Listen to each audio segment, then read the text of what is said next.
As the temperatures start to drop in the state line, area high school basketball heats up. This includes in Rockford, where some local teams welcome in some of the best schools around the state into their respective season tournaments. Boylan tipping off its Thanksgiving Invitational today. They are starting against Chicago Marshall. Marshall would open up the scoring. They're going to get a three from that man, DJ Lay. Check the sink because I think he drained it.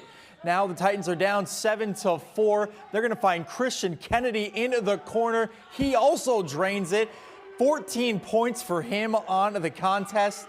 Titans are now down 13-7, being physical near the basket, getting the second chance, third chance, and one for Alex Ambrose. It is a 9-2 run en route to a 16-15 game. Boylan trails. Marshall, though, would end the quarter on a 6-0 run. Titans would trail 22-15 then after one, but they had a 2-point lead at half, and they would go on to win 70-69 on their home court. About 10 minutes away, it is the third annual Fred Van Vliet Classic at Auburn High School. Jefferson gonna take on Whitney Young. Some NBA talent has come out of that school.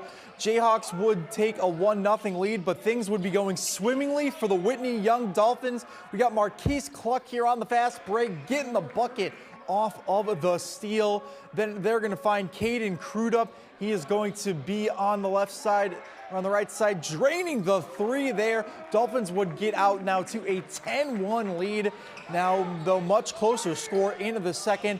Jayhawks are going to get a bucket from Malachi Robinson. He gets the mid-range jumper there. Jayhawks did get some good looks, and the ball just couldn't find the bottom of the basket, though. Jefferson was outscored 14-12 in the second, and they would go on to lose this game 61-46.